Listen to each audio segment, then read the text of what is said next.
रात्रि को 10 बजे 12 बजे भी अगर कोई बालिका कहीं से आ रही है और अकेले सड़क पर चल रही है तो अपने आप को सुरक्षित महसूस कर सके, उत्तर प्रदेश के अंदर एक ऐसी व्यवस्था हमें देनी है।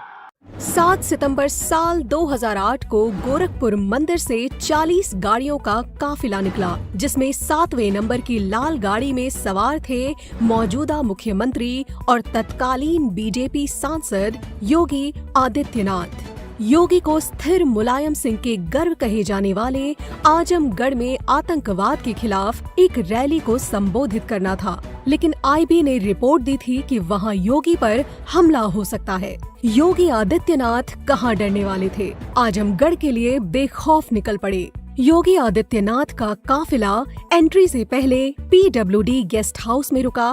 क्यों, ये वजह हम आपको आगे बताएंगे, क्योंकि योगी की जान बचाने में इस घटना का बड़ा रोल था। उससे पहले आप जाने कि इसके बाद क्या होने वाला था, जिसकी कोई कल्पना भी नहीं कर पा रहा था। योगी आदित्यनाथ का काफिला जब आजमगढ़ में पहुंचा तो माहौल में एक अजीब सा डर था, कुछ बड़ा होने वाला है। गाड़ियों के काफिले के आगे सैकड़ों बाइकों पर योगी के समर्थक सवार थे और नारा गूंज रहा था, पूर्वांचल में रहना है तो योगी योगी कहना है। और जय श्री राम का नारा लगाते योगी के समर्थक तेजी से आगे की तरफ बढ़ रहे थे। करीब 1 बजे योगी का काफिला तकिया मोहल्ले से गुजर रहा था, तभी एक पत्थर काफिले के सामने गाड़ी पर आकर लगा, जिसमें योगी आदित्यनाथ गोरखपुर से बैठकर निकले थे। इसके बाद चारों तरफ से पत्थरों की बरसात शुरू हो गई।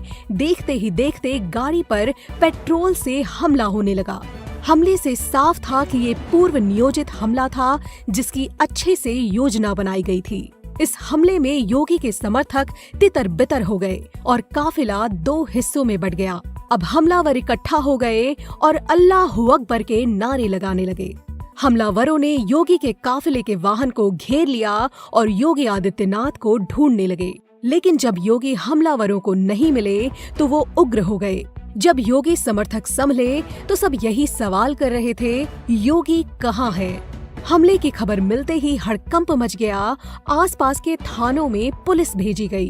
तत्कालीन सीईओ शैलेंद्र श्रीवास्तव ने जवाबी कार्यवाही के आदेश दिए, जिसमें एक शख्स मारा गया, घायलों को अस्पताल पहुंचाया गया, लेकिन अब तक योगी आदित्यनाथ का कोई अता पता नहीं था। उनकी खोज भी हो रही थी, लेकिन योगी आदित्यनाथ तब तक बहुत आगे निकल चुके थे और बाकी गाड़ियों का इंतजार आगे बैठकर कर रहे थे। अब यहाँ आपको बताते हैं उस गेस्ट हाउस में काफिला क्यों रुका था। दरअसल उनके विरोधियों को पता था कि योगी आदित्यनाथ 7वें नंबर की लाल गाड़ी में सवार हैं। इसलिए उनके समर्थकों ने पीडब्ल्यूडी गेस्ट हाउस में काफिला रोका और योगी को सबसे पहले वाली गाड़ी में शिफ्ट कर दिया। जब हमला हुआ तो योगी की गाड़ी काफी आगे निकल चुकी थी और हमलावर 7वें नंबर की लाल गाड़ी ढूंढते रहे। इस चतुराई के कारण योगी आदित्यनाथ को कोई नुकसान नहीं पहुंचा। इस वारदात के बाद आजमगढ़ में दंगे शुरू हो गए, जिसके लिए योगी आदित्यनाथ पर तत्कालीन मुख्यमंत्री मायावती ने मुकदमा भी दर्ज किया, लेकिन योगी आदित्यनाथ इस पूरी घटना में बाल बाल बचे थे। योगी को कौन था जो मारना चाहता था? योगी किसके निशाने पर थे? क्या वो बड़ा माफिया था या वो किसी सरकार के कहने या किसी सरकार के इशारे पर कोई बहुत बड़ा माफिया आजमगढ़, मऊ, गाजियाबाद के इलाके का था जो योगी को खत्म करना चाहता था?